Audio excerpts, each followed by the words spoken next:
This is Philosophy versus Improv, where two sages try to teach each other a thing or two, and maybe you, the audience, get something out of it as well. My name is Bill Arnett, an improv prince, yet a philosophical explorer.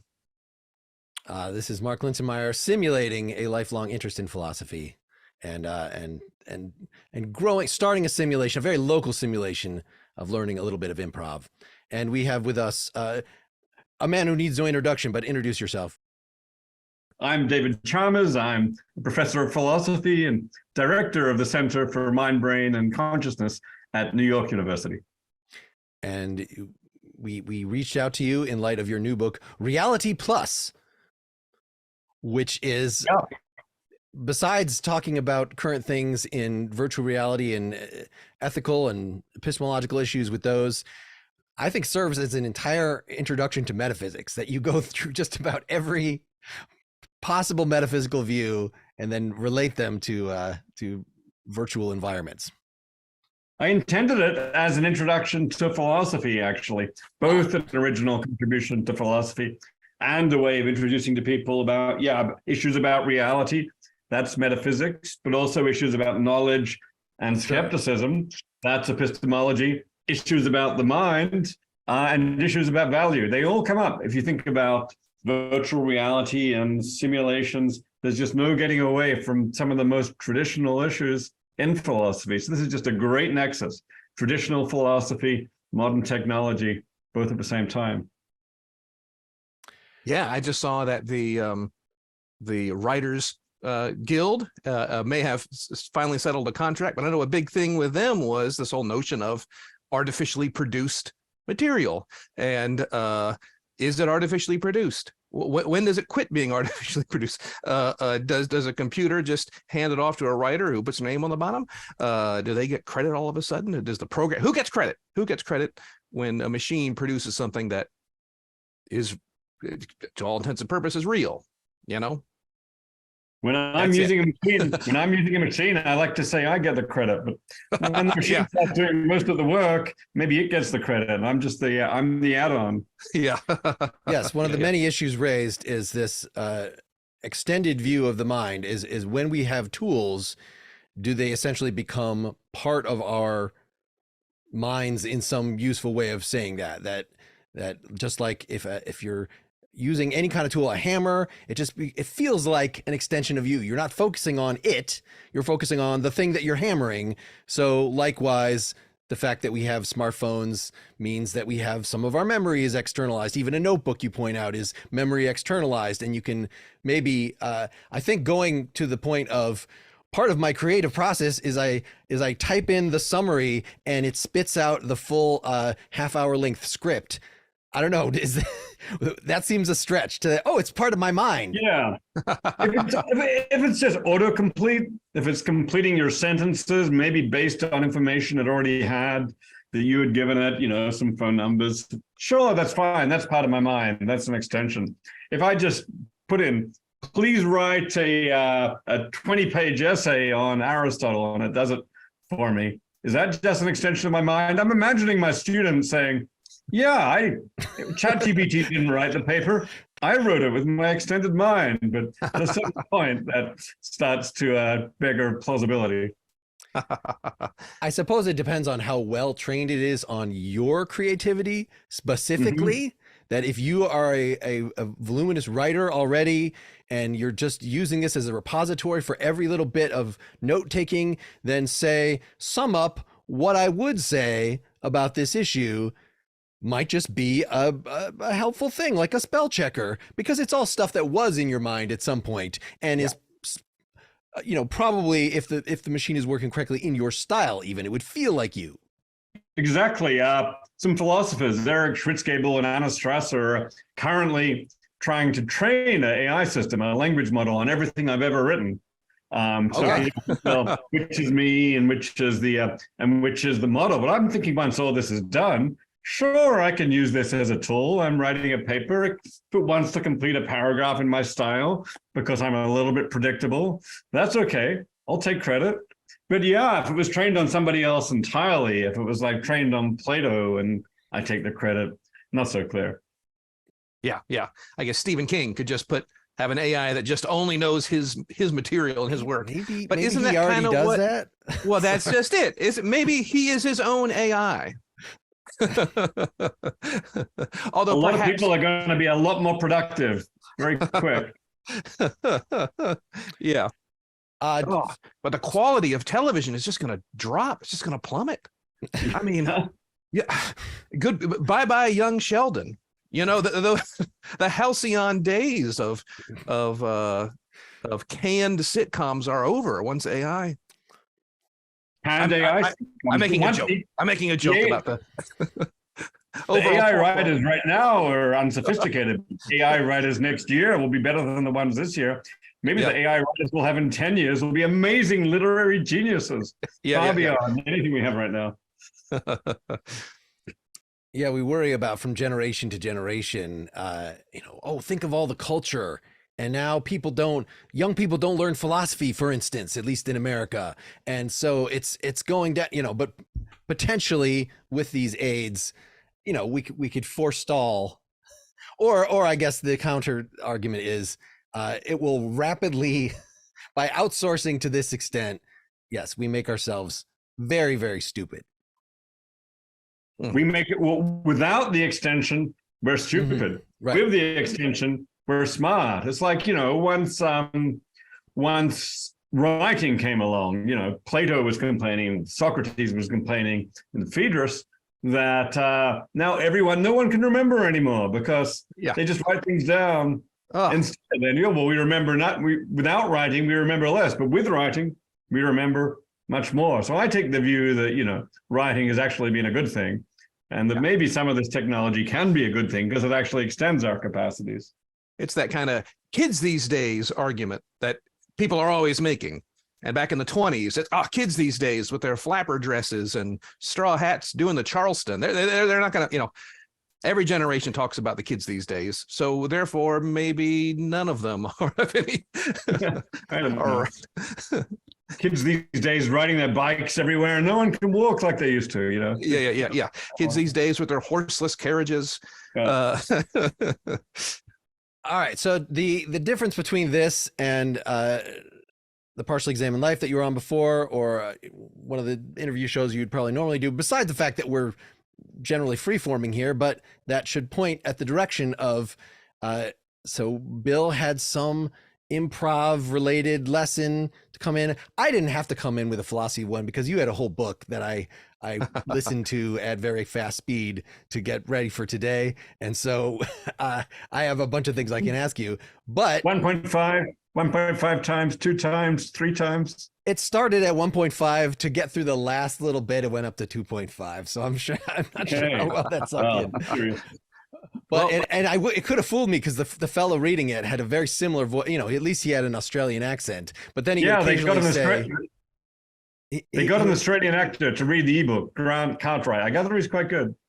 Yes, occasionally he would refer to like Thomas Nagel or something that would. Okay, nope, that's an AI. That's a. So yes, at the end of this, you will be asked as the guest to decide whether the philosophy lesson or the improv lesson has been more profound, and thus decide the winner of this, which is ironic given that you're, of course, bringing in the entire philosophy lesson. But fairness is not so much an issue here as just the gamification needlessly. Well, let me say I have less an improv lesson, more in improv reflection. Okay. All right. Does that make sense? Something that we can chat about after we do our scenes and do a little improv things. Now I know, Mark, you had some ideas about some. I'm going to use my power as a master of the Zoom call, and I'm going to change the names that are peers. So now, oh boy.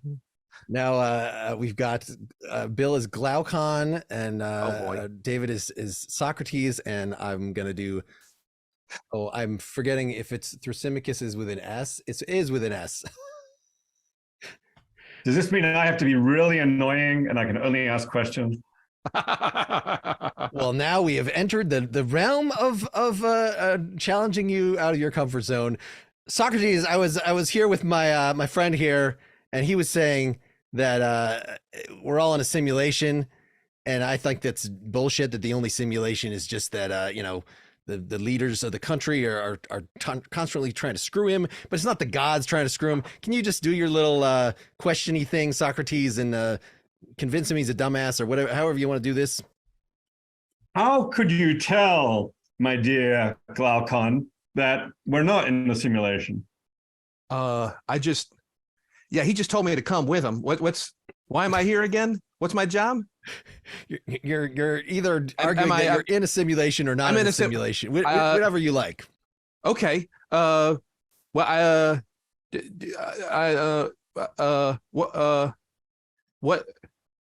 Okay, I'm just a guy. Are we in a simulation? And does that change Matrix? Does that change things for me if we're not in a simulation? Not so much necessarily. It might look exactly the same. You know, those people in the Matrix. Yeah. Living their lives, getting okay. Okay.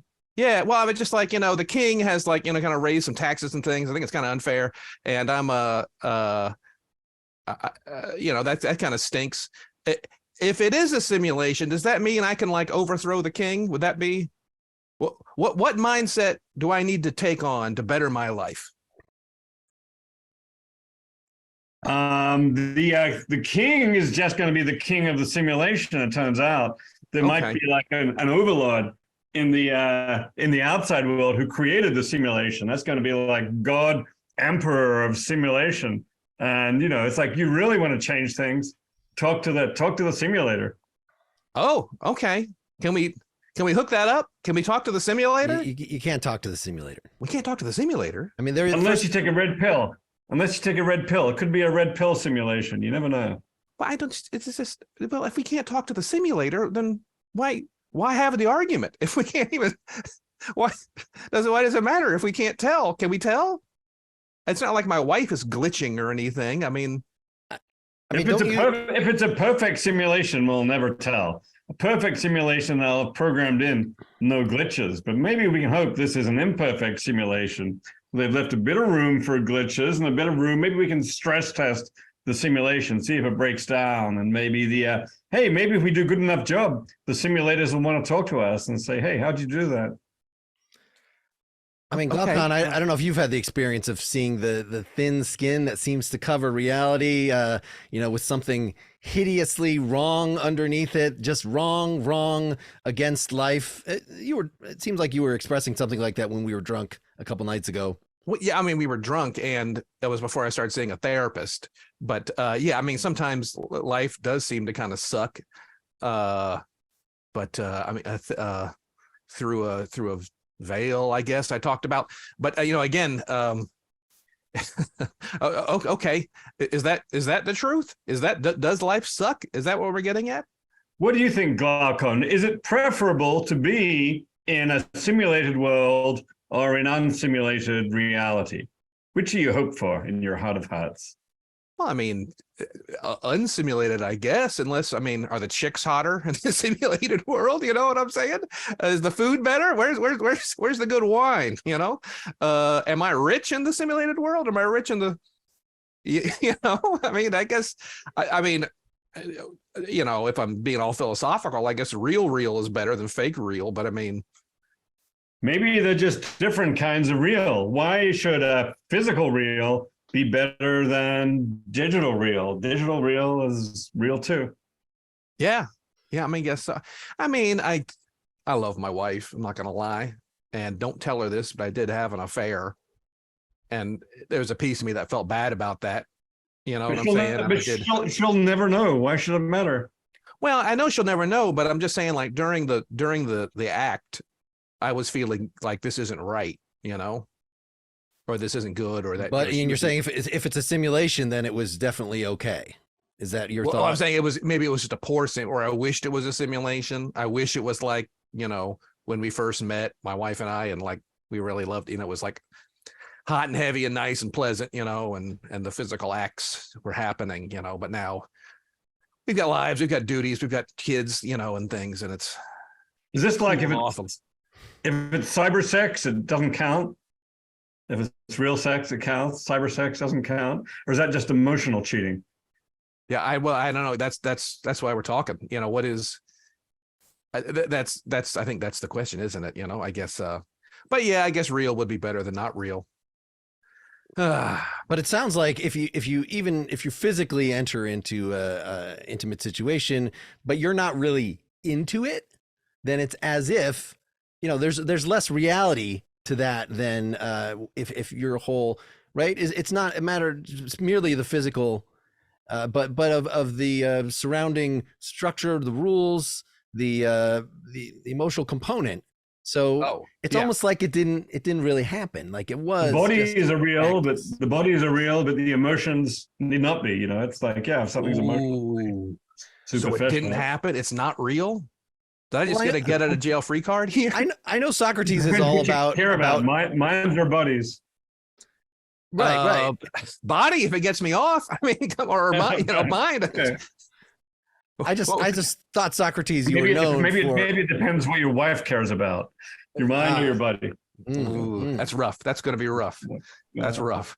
I'll tell you what, it was a very unreal situation. I was out back behind the stables, and it was one of those like, this never happens to me before, but it did happen. It's like, it's like, this isn't supposed to, something you would, like a letter read at a forum. Like this isn't supposed to happen to me, but it did. So it was pretty unreal as far as that goes. I suspect that's a pretty good indication that you were actually in a simulation at that moment. Wow. You probably paid a bunch of money for have that fantasy outside the stables, and they did it to you, and they did it in such a way that, of course, they wiped out your knowledge that it was a simulation, so it would feel more real to you. But that kind of thing only happens in simulations, right? Wow. And in dreams.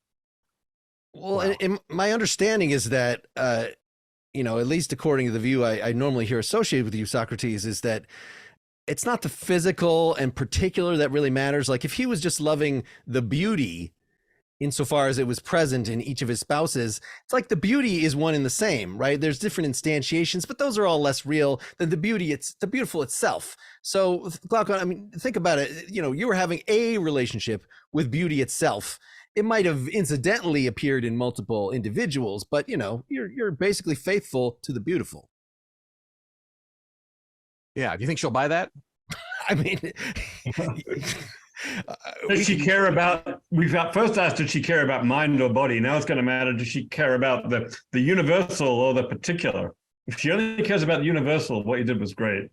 But she might care about the particular. It's like, okay, the particular instance of beauty you're having sex with, and she might want it to be her. Ooh, okay. Now, again, I need some answers here. All right. This is a lot of, is this live? Is this Memorex? We gotta let's figure this out.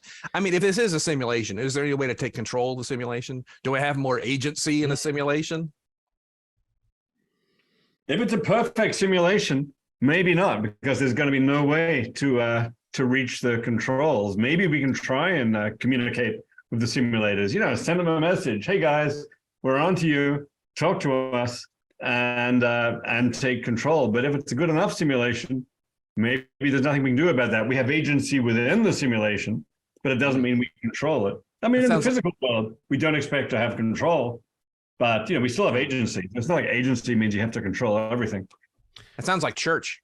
It sounds like Do you have Mount Olympus? This is like, are they the simulators on Mount Olympus? Do we need to talk to them? Yeah, who knows what they are? Maybe it's just teenage girl and the hacking away on her computer and in the next universe up. But yeah, we do. Maybe we can do some theology to figure out what our simulator likes. Like, okay, what's our world got? It's got a lot of worms. Okay, the simulator really likes worms. It turns out, and ants, and so on mountains. Yeah, fjords. Okay. They like fjords. They like planets. But yeah, all we can do is theology on what the simulators seem to like.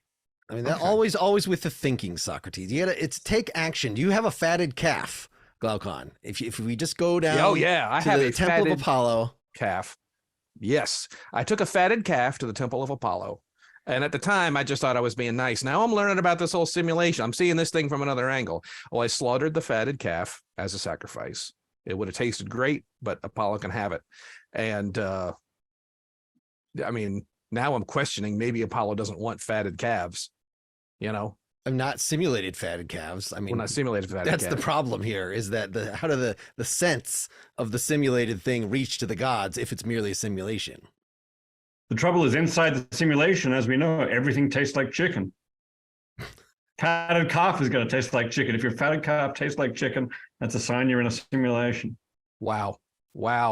Okay. It saves bits, you know, it saves memory to just make everything have the same taste. Yeah, that makes sense. And I think likewise, you could make an argument to the gods that just merely, I don't know, would it be enough to make the wife and the mistress copies of each other, or would you have to somehow merge the codes?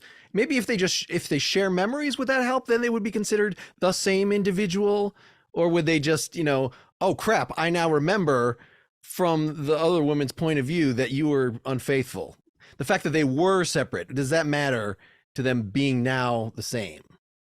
How about if we put his wife's mind in the other woman's body? Would that work for you? Wow. Well, first of all, let me say she's not a mistress. This was just a one and done, you know, I mean, so far, over and out situation. No, it's going to be, I'll tell you that right now. But yeah, I guess, yeah, we put her mind in her body. This is great material that I'm going to, should this become knowledge, this is all wonderful ammunition that I can calm her down with. I think this is great. This is great. I saw you in her. Wow. Okay. Give that one a try, and we'll run back the simulation 15 minutes if that doesn't work out for you. So it is a simulation. I mean, let's end this. Okay. All right. So I'd been. I know one of the things in your book, David, that you take up is that we couldn't know, right, as just an empirical matter, that the David Bostrom famously sort of wrote an article, we're most likely in a simulation, because if you just figure out how easy, if simulation is possible, then probably people would run a lot of them. And so just by the sheer law of numbers, you know, most likely we're in, do you want to respond to that situation first off? Yeah, 1,000 simulated worlds to one unsimulated world. What are the odds? We're one of the lucky ones in the unsimulated world. Could be like 1 in 1,000. This is an argument we should actually think it's super likely we're in a simulation, because hey, most people are. It doesn't really seem to. I don't know. It's when you were talking about that, Mark, I do remember seeing that come across. It was a very clickbaity kind of thing that made it into the pop psychology sphere, and it seemed a little, I don't know, flimsy to me. Just because it can, that means it's probably true, you know. Yeah, what's the meta rule behind making decisions about the validity of these laws of numbers questions, right? That we have other similar ones of, you know, how unlikely is it that we would be in a universe that has the, you know, physical laws that allow us to be alive? Therefore, there must be a God that created this. And the response to that being, well, even if that's true, and there were all these other ones that didn't have, then, well, nobody would be asking that question in those worlds. So it's sort of a self-selecting group. So that is, at least in that scenario, a way to respond to the large numbers thing. Is there something comparable, a way to respond to Bostrom's argument here? One thing we can say, and one thing Bostrom himself says is, you know, well, if it turns out, yeah, it could turn out that actually simulations are in a minority and non-simulations are in a majority. But for that to happen, then it's going to better be the case that most non-simulated worlds don't create simulations. And then why would that happen? And he says basically 2 natural reasons. One, they die off before they ever get to the point of being able to create simulations. Or 2, they decide not to create simulations. Maybe they decide they could do it, but they decide it's a bad idea. So for Bostrom here, he says actually it's a 3-way conclusion. Either we'll die before we create simulations, or we'll decide not to, or we're probably in a simulation. In the book, I call these sim blockers, things that might block the existence of simulations. And the conclusion is more like, if there are no sim blockers, as if there are lots of simulations, then we're probably in a simulation. But again, I think the role I end up playing, as I did in that last one, knowing precious little about actual Glaucon, this idea of like the whole what's in it for me, not necessarily that to be evil, self-centered, but I think all humans to a degree, what's in it for me, lunch gets rid of the hunger feeling. Does it matter if we're in a simulation or not? Is it moot? Is it just conjecture? Is it, okay, we're in a perfect simulation. That's actually, we're in 1,000 nested perfect simulations. All right. I got rent due on the 31st. What was, yes, does it change some anything? people would say this changes everything, because now your life is a fiction. Everything you believe is a hallucination. Nothing is real. The whole thing is meaningless. This is actually the view I want to oppose. I want to say, yeah, even if we're in a simulation 42 levels down, you still love your wife. You're still doing philosophy or doing improv, as the case may be. You can still have meaningful interactions with the world. We're still conscious beings, and we make our lives meaningful, whether it's in a physical world or a digital world. So I'm with you, Glaucon. Good, thanks. And I'm giving you back your names in the public. Zoom. Pain is still pain, hunger is still hunger. And meaning is still meaning. There's love triangles happening all over the world right now as we speak, and there's poor miserable people wondering if that other person even knows if they're alive. You know what I'm saying? We've all been in those situations, and I think we can't just probably some of those love triangles are in fact with bots. We've noticed, yes, some people have actually fallen in love with bots. They thought it was like who's to say glamorous Russian woman or something. No, just a bot who knows how to keep you on a string. Is that meaningful? If you never know, is that meaningful? I don't know. Depends if the bot is conscious. If the bot is just an unconscious zombie process, then I don't know. I would rather at least know that the person I'm having this relationship with on the other end is conscious and capable of emotions. Yeah. The whole thing is kind of hollow.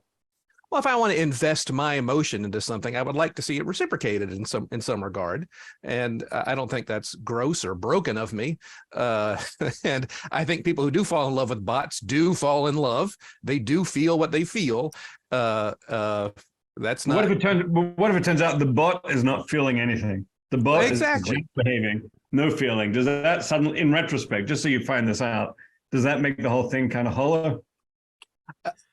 It makes it hollow in that it's sad, and that I might be depressed. I think, again, just as humans, we want our feelings to be reciprocated. We want to go to the game and all cheer for our team and all be on the same page. We want to be a group, but we want to find a partner, and we want to think that whatever it is we're investing our time in is meaningful, and to find out that it isn't, I think would leave us feeling hollow.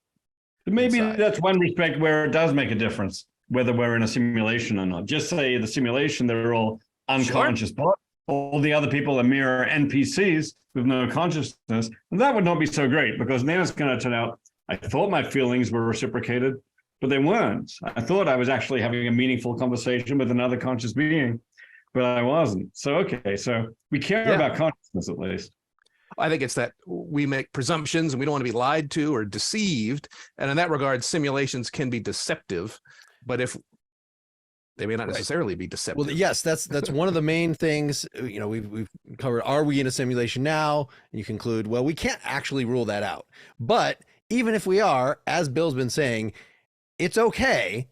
And on top of that, even with the real world virtual reality things that we have, that's a strange way of putting it, but the virtual reality things that have actually been developed by scientists, we should consider those to be meaningful. And I think the key thing that we've hit on here is is it reciprocal? Are there other humans involved? One of the things in philosophical history that you talked about is Robert Nozick's experience machine, which I think has come up on this show before, where would you rather be in the real world with it being kind of grimy and imperfect, or would you rather be inserted in a simulation where all of your dreams come true? Well, the question is, like the Matrix, are other people in there with me? Are real other people? In the Matrix, the movie, other real people are in there. So I can fall in love. I can be with them. It's all real. But we think maybe if they're NPCs, and this is even something that you addressed, David, if there are computer generated characters that do not have the requisite subjective characteristics, if they are not fully conscious, then they also, then you would be deceived in some way. Yeah. Yeah. So I think the mere fact that it's digital doesn't mean you're being deceived. You can have a perfectly meaningful life in the Matrix, even though it's digital, rather than the standard kind of physics. But I do think we care about consciousness. So yeah, we care that other people in there are conscious. I think we also care about autonomy or free will. Just say we learn that, okay, we're in the Matrix, but in fact, this world is just following a script. You loaded in that script for, I don't know, live life as a professional philosopher. It'll be fun and so on. You'll meet interesting people, but it's all pre-planned on a script. In fact, we're just right now having a scripted conversation we're just following the tracks. It feels like we're exerting free will, but we're not. That's what Nozick's experience machine is like, I think. It's just like you get to live out a fantasy where, you're a super successful rock star or tennis player or whatever you like. I mean, that could be diverting, it could be pleasant, but I think for real meaning, we want the sense that we actually did something and we actually did it freely. And I think, in the physical world, hopefully we can do that. We've got something like free will. And I think we could have free will in a digital world. We go into Second Life or another social virtual reality. We can still use our free will in a digital world. So if the Matrix is like that with free will, autonomy, consciousness, then I'm all for it. But if the Matrix lacks free will, autonomy, and consciousness, then I think, then maybe it's just a shadow of reality. Yeah, I'm kind of reminded of the Kurt Vonnegut book, Breakfast at Champions, where I'm not sure if anyone out there has read it, but this idea is that even in the first paragraph, he kind of spills the beans, and it's like this character is going to find out he's the only real person, and everybody else is a robot, and this well. As it goes on, spoiler alert, perhaps the author is the simulator, is the person who's in charge of this simulation, and perhaps they make an appearance, or perhaps they are affected by this world, and what happens to someone when they find out that they're the only real thing, only to then find out that perhaps they aren't even a real thing. I think reading that book at age 14 or 15 was one of the things, one of my launching points into philosophy. There we go. Because it was so meta. Everything has to be meta after that. Well, I would suggest rereading it later in life too. I think you will appreciate it on a different level. Well, talking about the improv lesson here. Now I know, Mr. Chalmers, you asked when Mark changed your name to Socrates, you said, quote, "Do I have to be annoying and ask a lot of questions?" Which is this whole notion talking about simulations. Where do you stop and where does Socrates begin? And this notion of actor versus character. And it's fun that maybe they have a same root word. I don't know the Latin or Greek behind actor and character, but they do share some letters. If I'm doing improv Socrates and I'm really good at it, maybe that's going to be like running a full-scale Socrates simulation, and Socrates is going to be in here sometime. Maybe people who are like, actors on a set, or even better, like some kind of improv drama. Maybe you're a puppeteer that plays the same puppet every night in a new situation. Maybe you get really good at making yourself into a simulation. Maybe there is kind of two of you. People have reported this.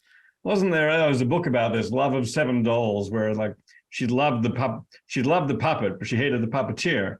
It's like, yeah, but the puppet's mind is kind of running on the puppeteer. So it's at least kind of, two sides to a mind. If you're just someone like me who doesn't know how to do really know how to do improv or to act and so on. Then I'm just maybe saying a bunch of stuff that's influenced by Socrates, and maybe that's mostly me. I had a situation as an actor in a independent film. Let's be honest, but my role was someone who's getting dumped, and you might think, well, that's terrible. No one wants to get dumped. My character does not want to get dumped. They don't want to. They have a romantic relationship and they get broken up with. But as an actor, I was thrilled. I couldn't wait to get on set. And the director was a friend of mine. He's like, if you've heard to improvise all you like, we'll let the cameras roll, get dumped. And the idea of like, I'm in the car driving down to the set, thinking of all the different ways to cry. How fun will this be to get destroyed?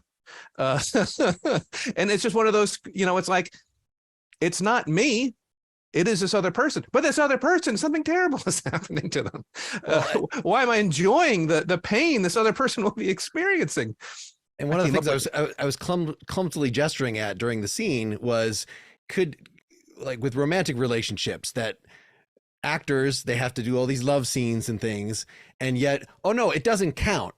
But wait, there was actual physical contact there, right? Maybe with a really cutting edge director, it would be very advanced physical contact. But no, it doesn't count because it's just pretend. There have to be some limits when you're talking about physical situations to what actually counts as a simulation versus actually, no, you're still doing the action. Oh no, it's a use versus mention distinction. You don't understand, spouse. I was merely gesturing. I wasn't, actually performing the act. I mean, things do happen to actors, right? When they're acting. I mean, things happen to characters, but some of those things happen to the actors. Like, okay, maybe Bill's not really dumped, but someone might really slap him in the face. I mean, that was really his face. The character's face got slapped and he got slapped. And who's to say, like, maybe his partner gives him a little kick under the table. It's not on camera. That doesn't happen to the character, but it happens to Bill. Oh, that's fun. That's a very fun distinction. Yeah. I'm slapped back to reality in that moment, quite literally. Yeah. You'll see moments sometimes of, I know Sacha Baron Cohen will come up about like he's playing some ridiculous character, but then something happens that is real in that moment. He really did drink too much. He really is getting drunk. Can he keep doing this? Yeah. Rudy Giuliani really did hit on the oh boy. the someone who is de dicto, no, this is not right, well, who is not actually underage, but because he thought it was underage, then the referent to the person he was hitting on does refer to a fictional underage person. It doesn't matter that it was a simulation from an ethical point of view, that he thought he was doing something that was in fact wrong if he had been correct in his perceptions. We definitely learned something about the real Rudy Giuliani there, even if the situation was fiction. Yes, in any veil he presented to us of a honorable politician was pierced quite often and aggressively to those who choose to see. Yes. Bill, do you want to start us on another scene here? Sure. I think we'd love to start another scene, and maybe one where David, you could be anybody. We don't even know who you are. Yes, you don't even know. That's not. I was sort of cheating last time to assign everybody roles. We never. Well, we were having fun. Mark and I talked about it, and we wouldn't want to miss an opportunity such as this. So maybe we'll do something here. I'll get this thing rolling, and you could be absolutely anybody. Wow. And again, I thought you improvised very well. You knew who you were. And sure, there's lots of information about improv and whatnot. And yes, and don't ask questions. Don't say no. I would say don't worry about that. Instead, be somebody. And we can talk about what that means some other time. What is it to be somebody? But yes, we'll get crackling here. All right, y'all, here's the situation. I just got word from the principal. The bus is actually going to be back with the kids a little early, so we got to get this gymnasium decorated for the big dance. So if people want to start grabbing balloons and streamers and things, let's get this gym looking. Yeah, I brought my chart of how I think we should really make this. We had said it's an undersea theme, And I really want it to be realistic. So in fact, I've proposed that we suck some of the oxygen out of the room, not enough so it would be harmful, but you're not going to feel like they're undersea if they can breathe absolutely normally. Okay, I don't know how we do that. This is I have the charts. We can do some caulking on the windows and just, you just create it's a local simulation. I don't. The kids are going to want to dance. They're going to want to have fun, and if they're constantly, hypoxic, I'm not sure if that's going to be. I have a VR program under the sea. You swim with the fishes, and right now it's just visual. But I heard that Elon Musk's company, Neuralink, is working on brain-computer interfaces, and they've actually agreed to give us a brain-computer interface to try out on our little gym tonight. So we're going to be able to actually simulate through these people's brains the experience of being underwater. Can we get that set up in 45 minutes? I mean, Elon is quick. Yeah, they'll be over. Okay, I'm smelling parent release forms. I'm smelling maybe some. Are the kids going to want to do this? No one's over. We've prepared them through years of pretend you can be it. So I think the body dysmorphia that they will suffer when some of them have become mer people with their virtual avatars, they're probably really much more prepared for that than you would be. Well, I think they kind of want to have a dance. I think they've been thinking about it. I think they've been already. Who am I going to ask to dance? Who am I going to ask out? Who am I going to? They can dance in the virtual world. Actually, university, high school politics these days, they say, dancing is a very, very sensitive subject, and a lot of things go wrong and harms are done. Actually, they're recommending this. They're recommending this. We just lie the kids down. Everyone's in their own separate chair with their own VR device, and then they can virtually dance. And it turns out, like the school board is totally fine with that. Yeah, as long as it doesn't raise the same problems. 8 inches apart, that's room for the Holy Spirit. Okay, I just I think they got dancing is risky. Now we're saying dancing is risky. Yeah, kids touching each other, potentially in intimate ways. It's like, we've had a lot of complaints in the past. I think that's okay. I think that's actually. I mean, you guys. I mean, if you're going to be liberal about it, if you're going to be, I thought we were having a more conservative sort of school board approved.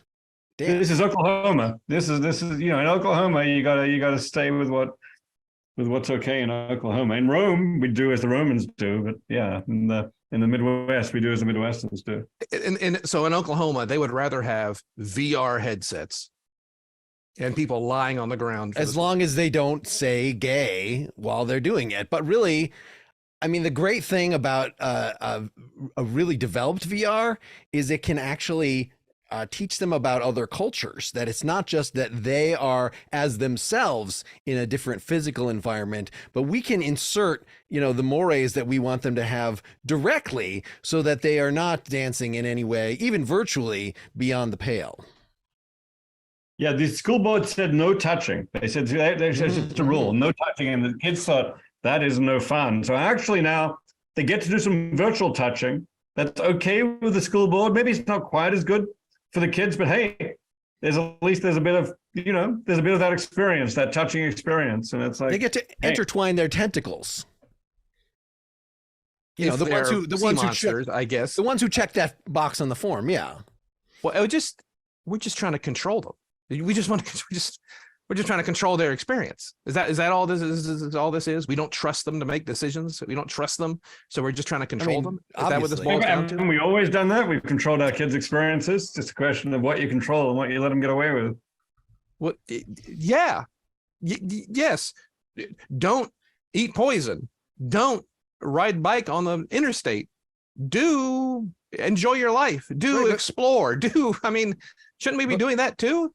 We'll let them go to a horror movie, but we don't actually want them to have people with knives hunting them down. Thank you. Right. Yes. Right.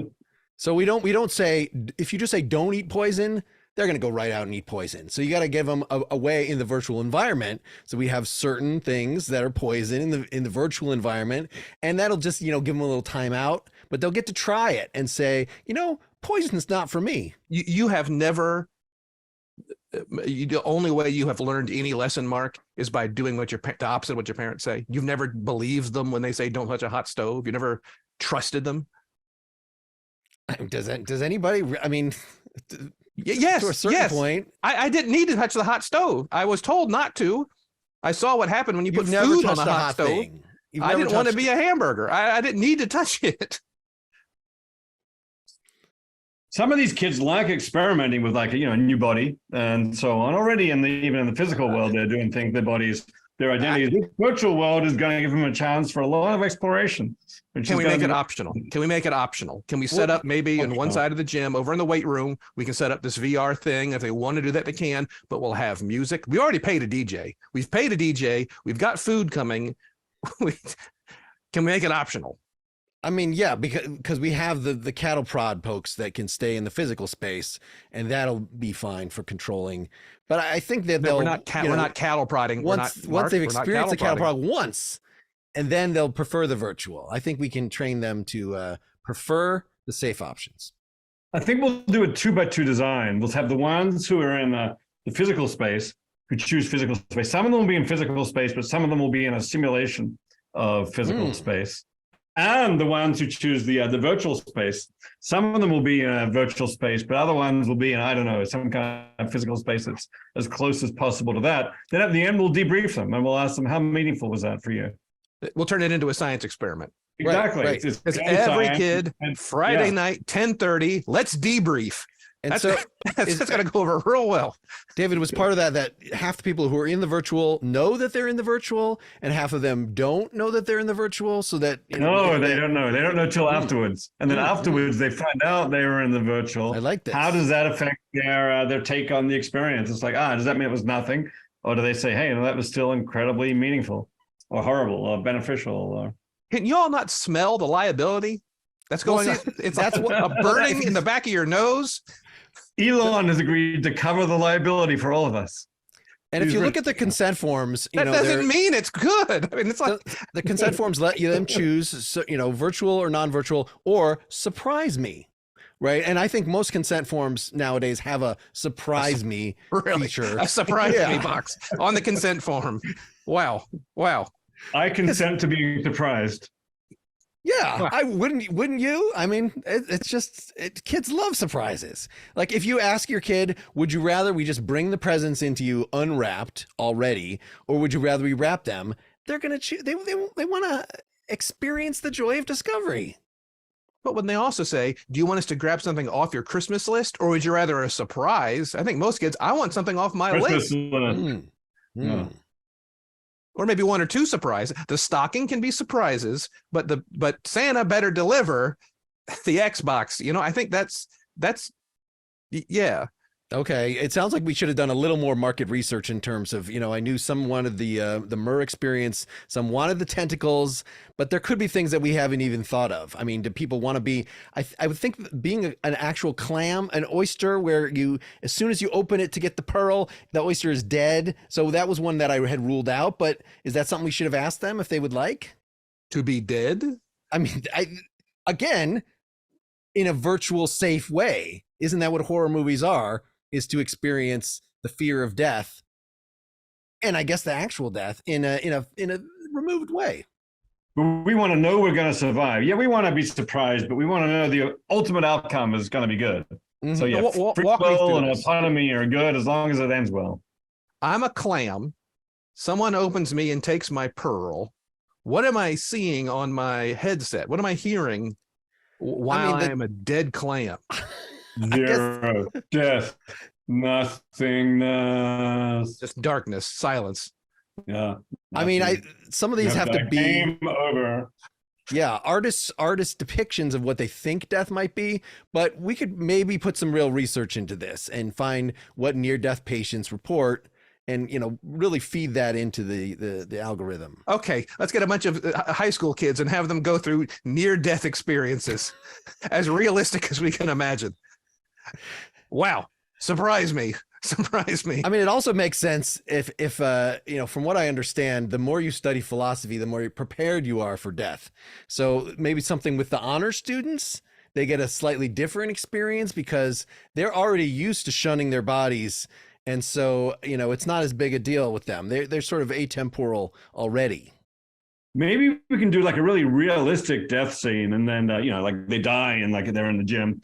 Then we send them to heaven, and it's like, oh my God, this is amazing. This is incredible. This is everything I thought heaven ever would be. And then we say, surprise! It was a simulation. Back to Earth. Hooray! Surprise! You've got a test next week. Wasn't there a movie about that? Like Heaven Can Wait. Yeah. I'm sure all the kids of this era have seen that movie from Okay. 68 or whatever that was. It could be a South Park version. Yeah, kids these days, they didn't see the good movies. They don't know what it's like. Look, this is really cool, and it's awesome to have this technology. Can we at least agree to make it optional? And if kids want to dance to the music, and we can keep them from touching, and they can have punch, and they can have their little conversations, and I mean, optional, yes, but they should know that the recording, their choice has weight. So we're going to record all the experiences, and then they're going to have to go through those again and again throughout eternity, or at least simulated eternity. So it gives it a little more heft. They'll think a little more carefully. Eternal recurrence. So if someone has an awkward time at the dance, they get rejected, no one wants to talk to them, they then have to relive that. Oh my God. I mean, it's only I'm already having nightmares. I'm with you. Thank you. I'm with you. I think all these technologies should be optional, and I think virtual reality technology should be optional. Some people just prefer nature. You just prefer things with a real history, and so if that's what you want.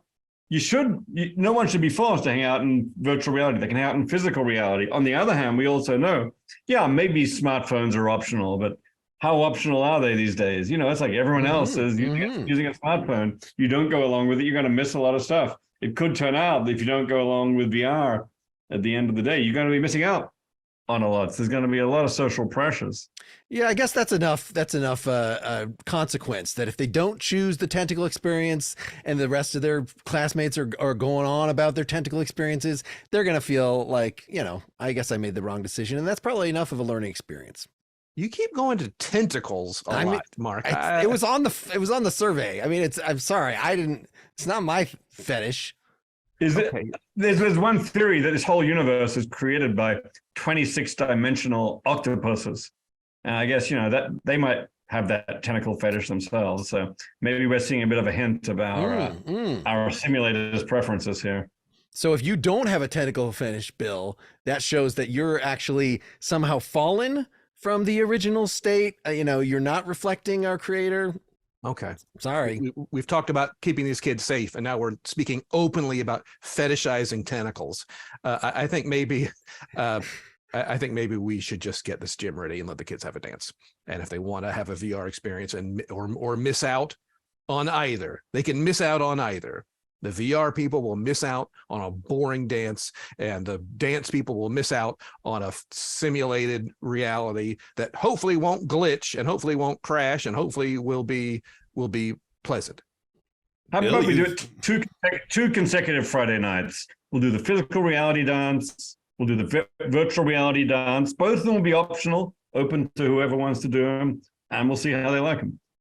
There's a volleyball game scheduled for next week, so we'll have to put the VR kids in the stands probably during the volleyball game. Okay, we'll get a virtual gymnasium. Yeah. All right, gentlemen, we've completed the simulation of the dance the dance planning committee. We'll do the actual planning in just a few minutes. Whoa, wait a minute. That wasn't the plan. That was the end of the scene. That's my go meta. That wasn't. We didn't just plan. We still have to plan the event. Oh yeah. Sorry. I mean, but we'll do it again and again. No, that was fun, Mark. That was fun. All right. Yes.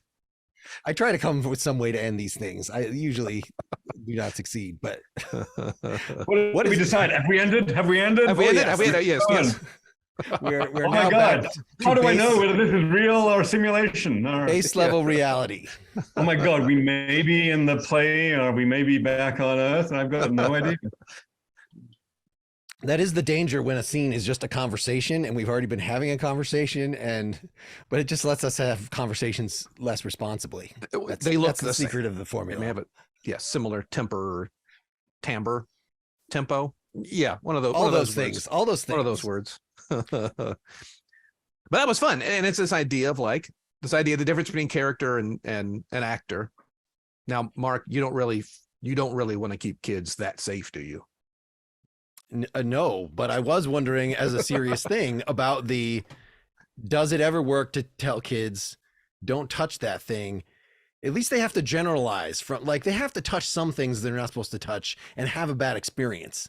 And then when you tell them in the future, yeah, this is also a thing you should not touch, like that other thing. But you can't substitute for the actual firsthand experience. Now, this thing that Hull came up with, like keeping the kids safe, I'm presuming neither of you knew that's where this was going, or that would be an undercurrent or an undertone of controlling children in order to keep them safe.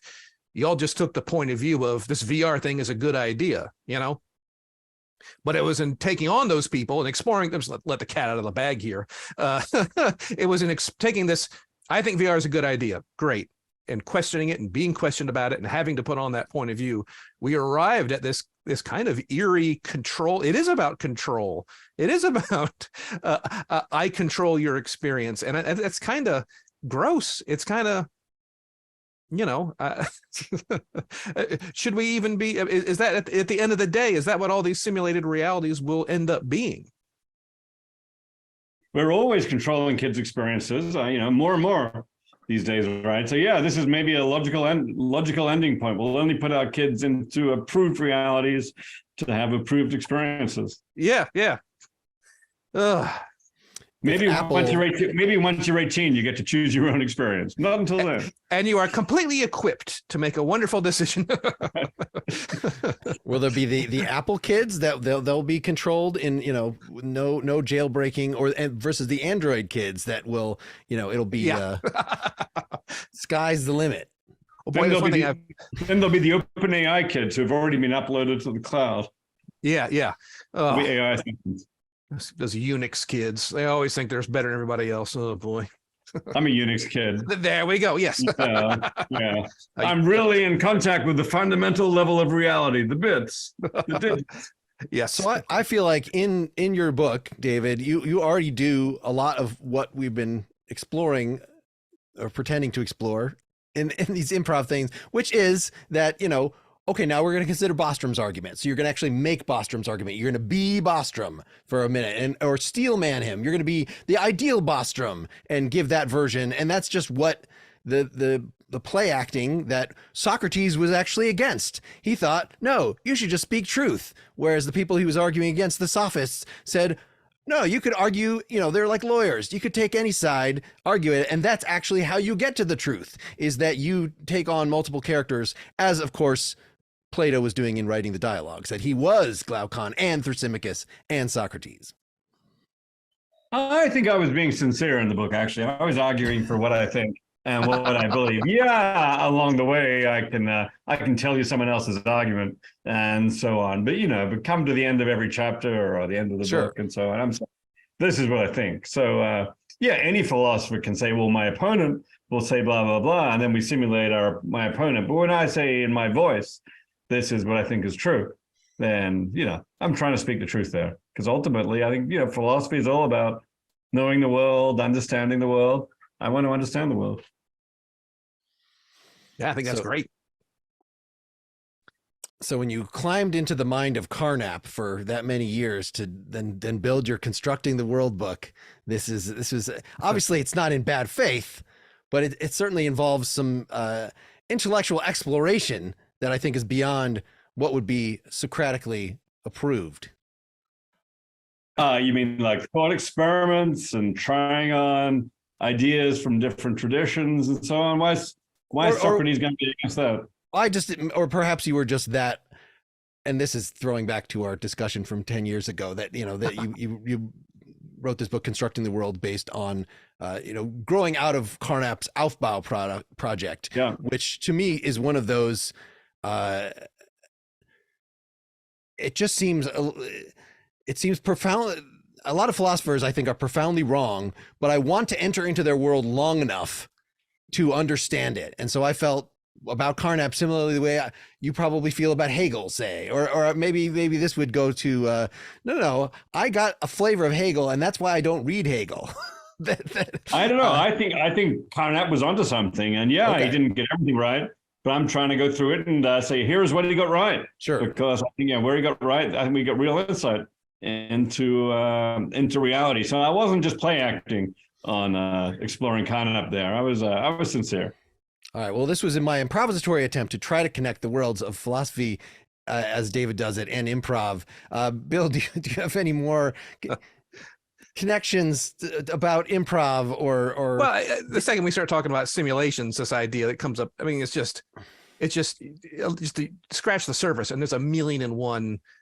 Everything from pop psychology and this idea that are we who we are, that we portray ourselves to be, code switching, I'm this kind of a person at home or this kind of person at work, and just like, what is real and what isn't real just starts getting so heavy, and it's all around us and it's constantly happening. And the idea that, like, well, let's put all that to the side and just consider if reality is a simulation. It's like, are you kidding? I mean, like, we're constantly simulated. It's all around us. We are creatures of simulation, and to think that we can just like turn it off, or turn it on or modulate it. I mean, that's kind of bold right there. So I don't know. That was my big takeaway. Every time we use imagination, that's a kind of simulation. Sure. Yes. Simulation hypothesis is just imagination or dreaming on steroids. LARPing, going to a cosplay convention. I mean, it's all around us. Just imagining, sitting on the train, daydreaming. What am I going to say to that person? Oh, I've got a meeting with the boss. What are they going to say to me? What am I going to say back? It's just like we're always simulating or dreaming. I think one thing that's interesting, and I think this might be the real test for AI, is that so often in life, things happen that you could never have guessed, but when they do happen, it makes perfect sense. Well, of course that happened. Well, why didn't you think of it before? Well, but now that it happened, it makes perfect sense that it happened. And those things have come up in my life constantly. So post hoc modeling, that your modeling is not good enough to actually make predictions. Well, it's almost like good enough to draw a narrative retroactively to say, of course, this is where society would end up, or whatever. It's almost as though the simulator is hearing all of my contingencies and is aware of all of how is this conversation with the boss going to go, and intentionally not having them happen, but then figuring out something that does fit the facts that I didn't see. Sometimes. I'm not saying that is. We're supposed to have one of these simulators inside our head, and the people who say the brain is a prediction machine and say, yeah, we are constantly running simulations of the external world in order to predict what happens next. And some of those predictions will be vindicated, some will not, but that's what we do. We are modeling creatures. We are simulating creatures. And no one told us to do that. Humans all over the planet have named all the animals. They've named rocks. Can you believe it? We've actually named rocks. What mineral is it? How boring, how granular to name rocks. But all humans have done it, and no one told us to do it. I mean, like every culture. Naming your pet rock? Naming your pet rock, or naming a kind of rock? Naming a kind of rock. The geology, and like probably this matters when you're searching for the right kind of gravel rock for Bill. your road. Yes, please. This is anthracite. This is bauxite. This is Bill. This is whoa, slow down. These other ones have these crazy Latin names. Why is that one Bill? This is a buddy of mine. Just thought it'd be cool to name this mineral. It's calcite. This is type token distinction. We got rock type. Yeah. You got to name the types and name the tokens. Yeah. Name the universals and name the particulars. Yeah. I mean, if what's important about the essence of the individual rock is just its essence as its type, then I think probably the species would be okay. The individual would be okay with the species name, but yes, I don't have the quality of the individual stone, so I don't know. If it's Bill's wife, we've already established likes particulars, then he should be giving her a rock named Bill, a particular rock. Yes. Named Bill. Yeah.